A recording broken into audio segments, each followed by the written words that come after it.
பிஸ்மில்லாஹிர் ரஹ்மானிர் ரஹீம். அற்புத பெருவிழாக்களில் நடப்பது என்ன? ஒரு புலனாய்வு ரிப்போர்ட். அற்புதங்களின் மூலம் குருடர்கள் பார்க்கிறார்களா? செவிடர்கள் கேட்கின்றார்களா? ஊனமுற்றோர் நடக்கின்றார்களா? இறந்து போனவர்கள் உயிரோடு எழுகின்றார்களா? இவை அனைத்தும் உண்மைதானா?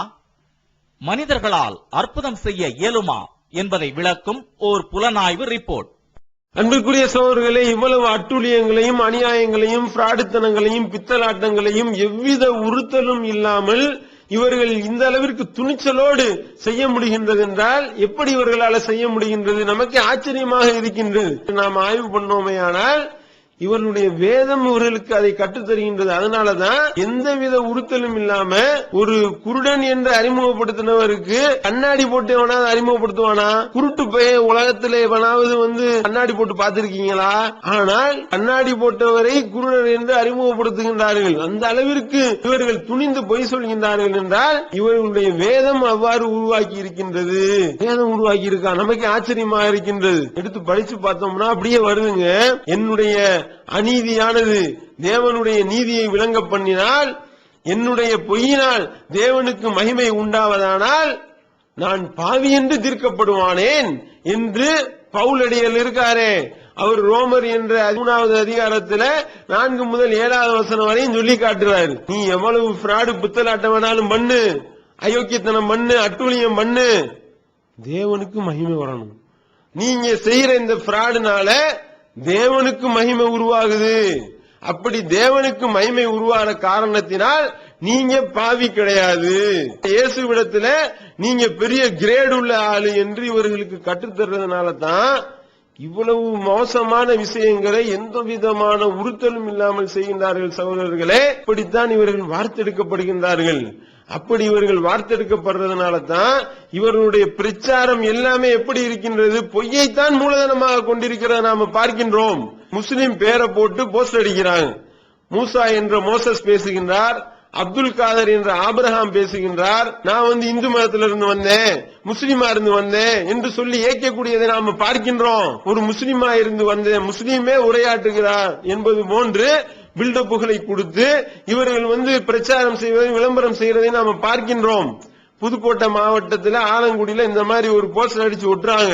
இயேசு திருப்பேலை சபை சார்பாக தேவ நற்செய்தியாளர் எஸ்.ஏ. அப்துல் காதர் ஊழியம் செய்ய உரையாற்றுகின்றார் அப்படின்னு சொல்லி போஸ்டர் ஒட்டுறாங்க. போஸ்டர் ஒட்டினா நமக்கு இவர்களுடைய இந்த பித்தலாட்டம் தெரிந்து விட்டது.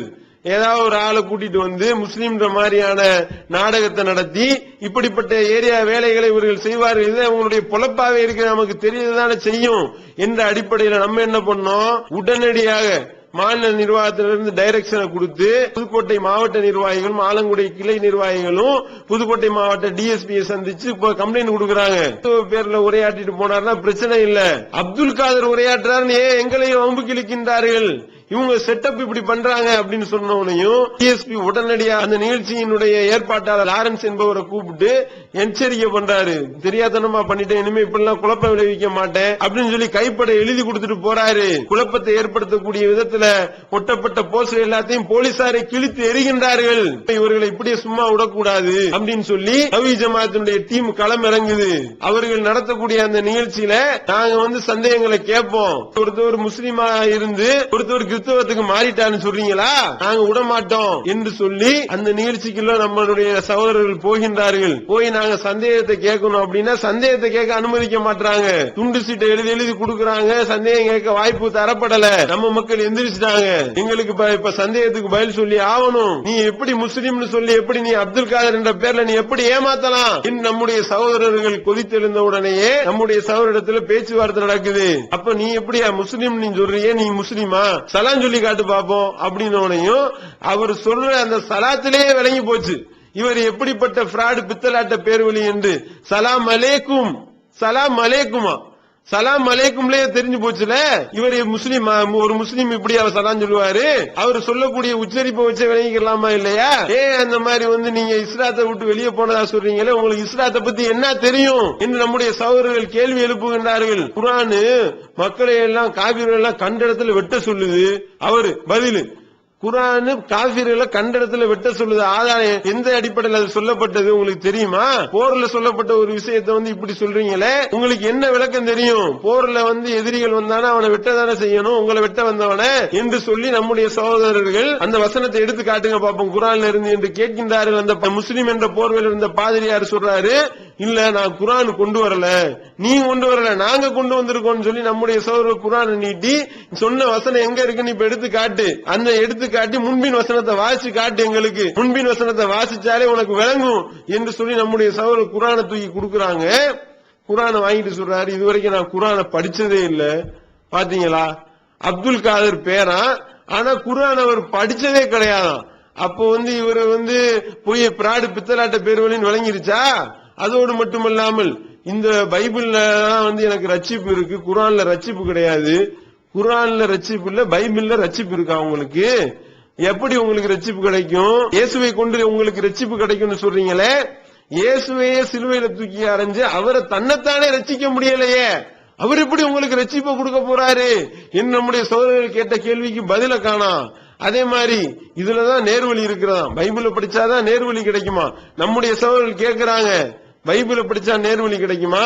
இந்த அருக்கு பைபிள் உன்னத பாட்டு, இந்த உன்னத பாட்டை மட்டும் வாசிச்சு உன்னத பாட்டை வாசிச்சா நேர்வழி கிடைக்குமான்னு சொல்லணும். இப்ப வாசிச்சு காட்டி விளக்கம் சொல்லுங்க பாப்போம் என்று நம்முடைய சகோதரர்கள் கேள்வி எழுப்ப, அதே நேரத்தில் அப்துல் காதர்ன்றதை நீங்க ஒரு பேரை கிறிஸ்டின்ல ஒரு பேரை வச்சுட்டு போயிருந்தீங்கன்னா இன்னைக்கு அவங்க கேள்வி கேட்க வேண்டிய வேலையே இல்லை.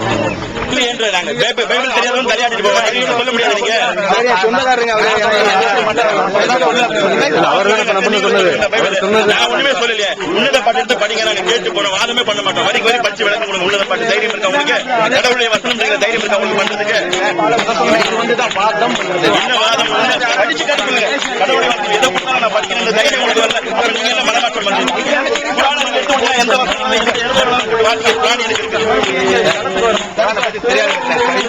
எந்த வசனம் எடுத்துக்கொள்ளுங்க, நான் எடுத்துக்கிற மாதிரி வெட்கி தலை குனிந்து அந்த இடத்துல கூனி குறுகி அந்த நபர் ஆட்டம் கண்டு போறதை நம்ம பாக்குறோம். இதுதான் இவர்களுடைய பொழப்பா இருக்கின்றது. அதே மாதிரி மதுரையில நம்முடைய வாழ்க்கையிலே ஒரு அனுபவம் ஏற்பட்டது. மதுரையில ஒரு பெண்மணி கன்னியாஸ்திரி என்ன செஞ்சாங்க, முஸ்லிம்கள் அதிகமா இருக்கக்கூடிய பகுதியில பிரச்சாரம், முஸ்லிம் பெண்களிடத்துல கேன்வாஸ். அப்ப நம்ம என்ன செய்யறோம், போய் வடிமறிச்சு நிறைய பிரச்சாரம் எல்லாம் பண்றதா சொல்றீங்க, ரொம்ப சந்தோஷம். எங்களுக்கு சில சந்தேகங்கள் இருக்கின்றது, அந்த சந்தேகங்களை நீங்க தீர்த்து வச்சீங்கன்னா நாங்க கிறிஸ்தவ மதத்துக்கு மாறிடுறோம் அப்படின்னு அவங்களுக்கு குசி தாங்கல.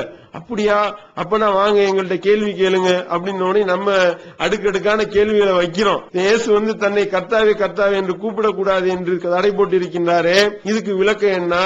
இயேசுவை சமாதான தூதர்ன்றீங்களே, இயேசு உங்களிடத்துல நான் சண்டை முட்டை தான் வந்தேன்னு சொல்றாரு, இதற்குரிய விளக்கம் என்ன என்று அடுக்கடுக்கான கேள்விகளை கேட்கிறோம். இப்படி கேள்விகளை கேட்டவனையும் அந்த கன்னியாஸ்திரி அரண்டு போய், இது எனக்கு தெரியாது, எனக்கு மேல உள்ள பாஸ்டர்களை கூட்டு வர்றேன் என்று சொல்லி ஆள் எஸ்கேப் ஆயிடுறாங்க. அதுக்கடுத்து பார்த்தா திருப்பி போன் அடிக்கிறாங்க. போன் பண்ணி நம்மள்ட்ட என்ன சொன்னாங்கன்னா, இந்த மாதிரி 2007 ஆண்டு டிசம்பர் 24 நடந்த ஒரு சம்பவம் இது.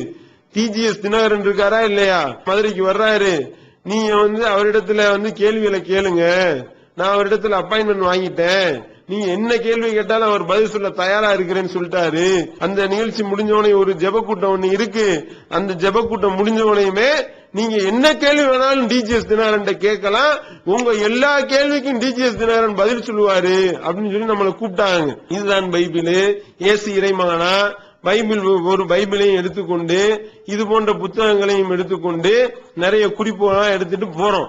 போனா எத்தனை மணிக்கு டிஜிஎஸ் தினகரன் நம்ம விவாதம் வச்சுக்கலாம் அப்படின்னு கேட்டா, கரெக்டா 12 மணிக்கு நீங்க விவாதம் பண்ணலாம், அவருக்கு உங்களுடைய கேள்விக்கு பதில் அளிப்பாரு, நான் ஏற்பாடு பண்ணிட்டேன், நீங்க ஒரு 11:30 மணிக்கு நீங்க கரெக்டா ஜெப கூட்டத்துக்கு வந்துருங்க அப்படின்றாங்க.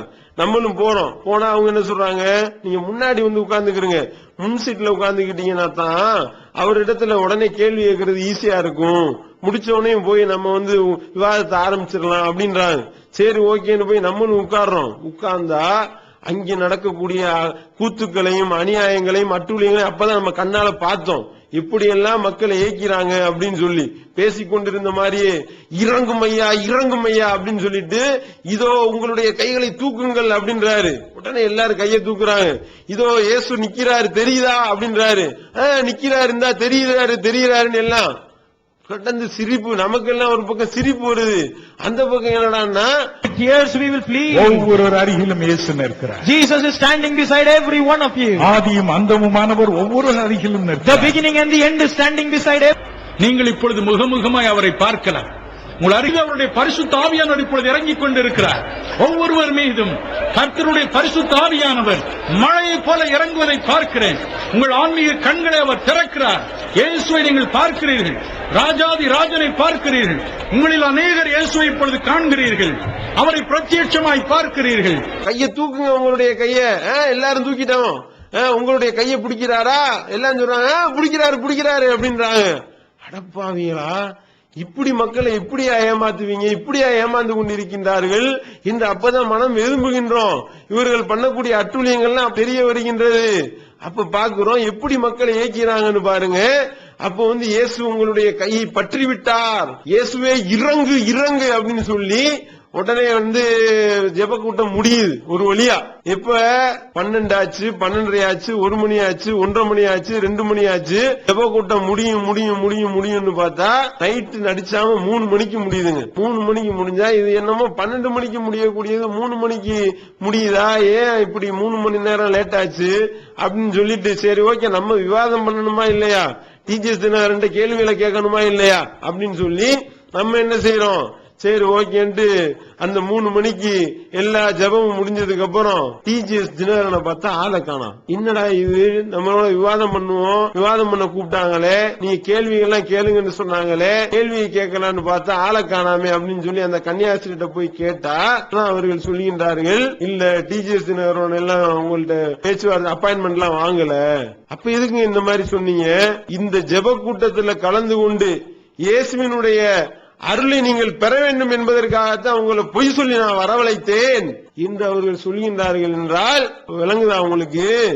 இப்படி திட்டம் தீட்டி நாங்க பிராடு பித்தலாட்டம் பண்ணுவோம், இப்படி திட்டம் தீட்டி அயோக்கியத்தனங்களை செய்வோம், இப்படி திட்டம் தீட்டி அட்டூழியங்களை புரிவோம். காரணம் என்ன? இயேசுடைய அருளை பெற வேண்டும் என்பதற்காக அப்படின்னு அவர்கள் சொல்கின்றார்கள் என்றால், எங்க இப்படி பிராடு பித்தலாட்டம் பண்ணலாமாங்க என்று நாம கேட்கிறோம். அவங்க அதுக்கு சொன்ன பதில் என்ன? என்னுடைய அநீதியானது தேவனுடைய நீதியை விளங்க பண்ணினால், என்னுடைய பொய்யினால் தேவனுக்கு மகிமை உண்டாகுமேயானால் நான் பாவி என்று தீர்க்கப்படுவானேன் அப்படின்னு உங்க பைபிள் வசனத்தை சொல்றாங்கன்னா, அப்ப புரிஞ்சா அவங்களுக்கு பொய் தான் இவர்களுடைய மூலதனம். அப்ப இதை நாம விளங்கிக் கொள்ள வேண்டும். இதை விளங்கிக் கொண்டு இவரிடத்துல நாம ரொம்ப உஷாராக இருக்க வேண்டும். அதே நேரத்தில் கிறிஸ்தவ சகோதரர்கள் கோவப்படக்கூடாது. என்னடா இந்த மாதிரி போட்டு கிளி என்று கிழிக்கின்றார்களே, இப்படி வெட்ட வெளிச்சமாக்குகின்றார்களே என்று இது ஏதோ காழ்ப்புணர்வுல பண்றதா நீங்க நினைத்து விட வேண்டாம். கிறிஸ்தவ சகோதரர்களுக்கு நாங்க ஒரு கனிவான கோரிக்கையாக நாங்கள் வைத்துக் கொள்கிறோம். யாரு தவறு செய்தாலும் அவர்கள் செய்யக்கூடிய தவறுகளை நாங்கள் விமர்சனம் செய்வோம். இஸ்லாமிய மார்க்கம் எங்களுக்கு அப்படி போதித்து தருகின்றது. இஸ்லாம் முஸ்லீமா இருந்தாலும் சரி, கிறிஸ்தவராக இருந்தாலும் சரி, இந்துவாக இருந்தாலும் சரி, சாமியார்கள் என்ற போர்வையில அற்புதம் செய்யறதாக சொல்லி ஏமாத்துறாங்களா? உங்களுடைய உண்மை முகத்தையும் வெட்ட வெளிச்சமாக்குவோம். அவ்வளவு வேணாங்க. இப்ப இந்த மாட்டிக்கிட்டான பொம்பளை மேட்டர் விடுங்க.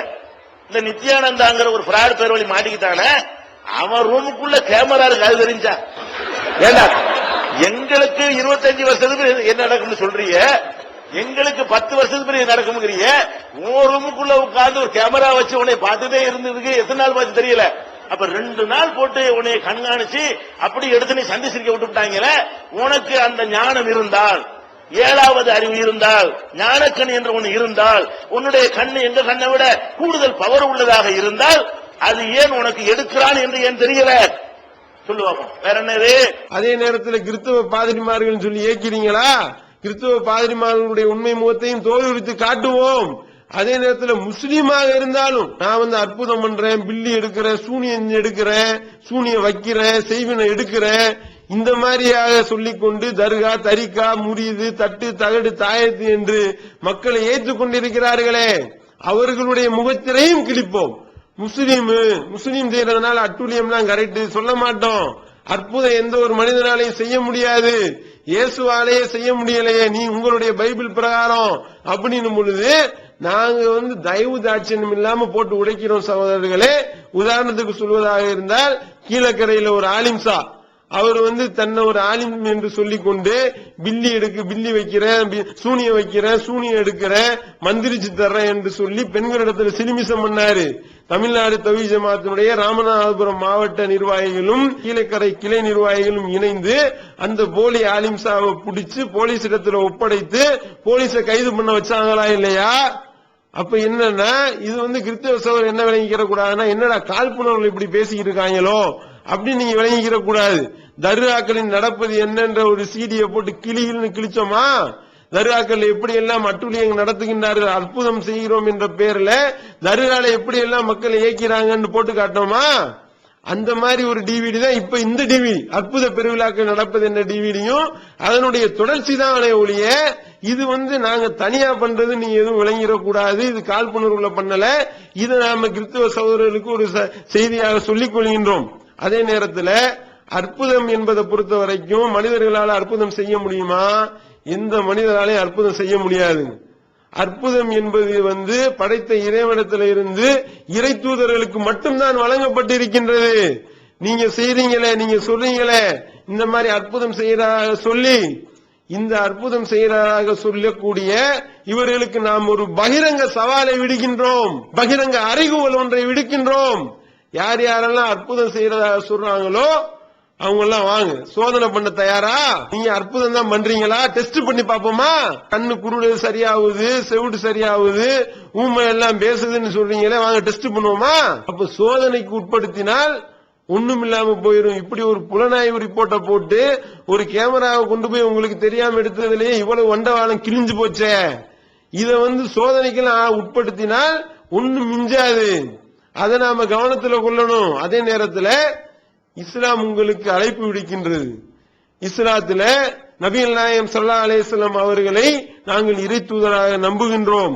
அவங்க உலக மக்கள் அனைவருக்கும் அந்த இறுதி தூதராக இருக்கின்றார்கள். ரசூல் ஸல்லல்லாஹு அலைஹி வஸல்லம் அவர்கள் தன்னை இறை தூதராக மக்கள் மத்தியில் அறிமுகப்படுத்தினாங்க. தன்னை சோதனைக்கு உட்படுத்த சொல்லி அழைப்பு விட்ட, அறைகூவல் விட்ட ஒரே இறை தூதர், ஒரே உன்னத தலைவர், உத்தம தலைவர், ஒரே ஆன்மீக தலைவர் நபிகள் நாயகம் ஸல்லல்லாஹு அலைஹி வஸல்லம் அவர்கள் தான். பார்க்கிறோம், வல்ல இறைவன் தன்னுடைய திருமறையில நபிகள் நாயகம் ஸல்லல்லாஹு அலைஹி வஸல்லம் அவர்களை அறைகூவல் விட சொல்லி சொல்கின்றான். இன்னமா ஆயிலிக்கும் பி வாஹிதத்தின் அன் தகுமு லில்லாஹி மஸ்னா வ ஃபுராதா சும்ம ததஃபக்கரு மா பி சாஹிபிக்கும் மின் ஜின்னா. ஒரே ஒரு விஷயத்தை உங்களுக்கு நான் போதிக்கிறேன், ஒரே ஒரு விஷயத்தை நான் உங்களுக்கு சொல்லிக் கொள்கின்றேன். நீங்கள் ரெண்டு பேராவோ ஒவ்வொரு ஆளாவோ வாங்க, எனக்காக நேரம் ஒதுக்கி வாங்க, என்னை ஆய்வு பண்ணி பாருங்கப்பா. நான் உங்களுடைய தோழர் பைத்தியம் கிடையாது. உங்களுக்கு கடுமையான வேதனையை குறித்து எச்சரிக்கை செய்யக்கூடியவனாக நான் இருக்கின்றேன் என்ற ஒரே விஷயத்தை உங்களுக்கு போதிக்கிறேன். நீ என்னை டெஸ்ட் பண்ணி பாரு என்று நபிகள் நாயகம் ஸல்லல்லாஹு அலைஹி வஸல்லம் அவர்கள் பகிரங்க அறைகூவல் விடுத்திருக்கின்றார்கள். அதை பகிரங்க அறைகூவல் விடுத்த செய்தியை அல்லாஹ் தன்னுடைய திருமறையில சொல்லி காட்டுகின்றான் என்றால், ரசூல் ஸல்லல்லாஹு அலைஹி வஸல்லம் அவர்கள் உயிரோடு இருக்கும் பொழுது என்னை எவன் வேணாலும் டெஸ்ட் பண்ணி பாருங்கப்பா, நான் சோதனைக்கு உட்பட தயார் என்று ரசூல் ஸல்லல்லாஹு அலைஹி வஸல்லம் சொன்னாங்க. இப்ப அற்புதம் செய்யறதா சொல்லிக் கொள்கின்றார்களே, எந்த போலி சாமியாராக இருக்கட்டும், போலி ஆலிம்சாவாக இருக்கட்டும், போலி பாதிரியாக இருக்கட்டும், யாரையாவது டெஸ்ட் பண்ண உட்படுத்துவாங்களா? சோதனை உட்படுத்த தயாரா இருக்கின்றார்களா? ஒரு நாள் ஒரு 2 மணி நேரம் அவரை சோதனைக்கு உட்படுத்தினா வண்டவாளம்லாம் தண்டவாளத்தில் ஏறிவிடும். இது ரசூல் ஸல்லல்லாஹு அலைஹி வஸல்லம் அவர்கள் உயிரோடு இருந்த நிலையில சோதனை பண்ணலாம். இப்பதான் ஆள் இல்லையே, இப்ப எப்படி டெஸ்ட் பண்றது? அதுக்கு அல்லாஹ் அழகான ஒரு வழியை ஏற்படுத்தி தந்திருக்கிறான். ஒவ்வொரு இறை தூதருக்கும் அல்லாஹ் பல அற்புதங்களை வழங்கி இருக்கின்றான். அல்லாஹ் எனக்கு வழங்கி இருக்கக்கூடிய அற்புதம் திருமறை குர்ஆன். இந்த அற்புதத்தை நீங்க டெஸ்ட் பண்ணுங்க. பகிரங்க அறைகூவல் விடுக்கின்றோம், பகிரங்க சவால் விடுக்கின்றோம். வல்ல இறைவன் தன்னுடைய திருமறையிலும் இந்த சவாலை விடுத்துக் கொண்டிருக்கின்றான். இன் குன்தும் ஃபீ ரைபின் மிம்மா நஸல்னா அலா அப்தினா ஃபஅது பி சூரத்தின் மின் மிஸ்லிஹி வதஉ ஷுஹதாஅக்கும் மின் தூனில்லாஹ் இன் குன்தும் சாதிகீன் ஃபஇன் லம் தஃஅலு வலன் தஃஅலு அத்தகுன் நார் அல்லதி வகூதுஹா அன்-நாஸ் வல் ஹிஜாரா நம்முடைய அடியாருக்கு நாம் அருளியதில் நீங்கள் சந்தேகம் கொள்வீர்களேயானால் உங்களுக்கு எல்லாம் ஒரு பகிரங்க அறைகூவல். இது போன்று ஒரே ஒரு அத்தியாயத்தையாவது நீங்கள் கொண்டு வாருங்கள் பார்ப்போம். அல்லாஹ்வை தவிர வேற யார வேணாலும் நீ உதவியான அழைத்துக் கொண்டு இந்த மாதிரி ஒரு சூரா, ஒரே ஒரு அத்தியாயத்தை நீ கொண்டு வா. உன்னால ஒரு காலத்திலே கொண்டு வர முடியாது. அப்படி நீ கொண்டு வரலனா அல்லாஹ்வை நீ பயந்துக்கோ, நரக நெருப்புக்கு நீ அஞ்சிக்கொள். காஃபிரீன், காபிர்களுக்கு அல்லாஹ் அதை தயார்படுத்தி வைத்திருக்கின்றான் என்று அல்லாஹ் தன்னுடைய திருமறையில அறைகூவல் விடுக்கின்றான். இதையே இந்த அற்புதம் செய்வதாக சொல்லிக் கொள்ளக்கூடியவர்களுக்கும் நாம பகிரங்க அறைகூலாக விடுக்கின்றோம். நீங்க சரியான ஆட்களாக இருந்தால் இது மாதிரி இந்த திருமறை குர்ஆனை போன்று ஒரே ஒரு அத்தியாயத்தை நீங்க கொண்டு வாருங்கள் பார்ப்போம் என்று வல்ல இறைவன் பகிரங்க அறைகூவல் விடுக்கின்றான். இது ஒரு அற்புதம். இதை ஆய்வு பண்ணுங்க, இதை படிச்சு பாருங்க. இந்த மாதிரி ஒரு 3 வசனம் கொண்டு வர முடியாது உங்களால. இந்த அறைகூவல் 1400 ஆண்டுகளாக முன்னாடி வைக்கப்பட்டிருந்தும் யாரும் இதுவரைக்கும் கொண்டு வர முடியல. இது அற்புதம். இதை நம்புங்க, இதை ஆய்வு பண்ணுங்க. இதை ஆய்வு பண்ணி சரியான மார்க்கம் எது என்பதை நீங்கள் விளங்கிக் கொள்ள வேண்டும் என்று கிறிஸ்தவ மத மக்களுக்கும் இன்ன பிற சகோதரர்களுக்கும் நாம அன்பான அழைப்பை விடுத்து இந்த புலனாய்வு ரிப்போர்ட்டை நிறைவு செய்து கொள்கின்றோம். வாயிதவான அல்ஹம்துலில்லாஹி ரப்பில் ஆலமீன். வீட்டுல கூட தீபாவளி பொங்கல் வந்ததுன்னா தாத்தா கால ஆசீர்வாதம் வாங்கிட்டு ட்ரெஸ் எடுத்துட்டு போக சொல்லுவாங்க எங்க அம்மா. அது இப்பதான் செய்யறது இல்ல. எக்ஸாம்க்கு அன்னைக்கு நாள் கூட தாத்தா கால விபூதி வச்சிருக்கணும் சொல்லுவாங்க. இப்ப நான் செய்யறது இல்ல அதெல்லாம். ஆனால் யாருமே எனக்கு ஆல் த பெஸ்டே சொல்ல மாட்டேங்கிறாங்க. எங்கள்கிட்ட சொந்த வீடு இருக்கு, வசதி நிறையாவும் இருக்கு. நான் நினைச்சிருந்தா இது இஸ்லாத்துக்கு வராம என்னால வசதியாவும் வாழவும் முடியும். ஆனா நான் 2 பிஸ்கட்டையும் 2 தோசையும் தின்னுகிட்டு ஒளி வச்சு தின்னுகிட்டு இருக்கணுங்கிறது எனக்கு கட்டாயம் கிடையாது. இறைவனை நான் இறைவன் கிட்ட போகணும். நான் மறுமையில சொர்க்கத்தை எனக்கு அல்லாஹ் நாடணும் அப்படின்னா நான் இறைவனுக்காக தான் நான் இந்த இம்மையில நான் வாழ்ந்தாகணும். பெண்களுக்கு எவ்வளவு கொடுமை இருக்கு. நான் இந்த புர்கா போடுறதுலாம் ரொம்ப ஒரு இதா சொன்னேன். அதெல்லாம் நான் போட மாட்டாங்க, சும்மா கேஷுவல் ட்ரெஸ் இருந்தாதான். அதனால என்ன இருக்கு? Allahu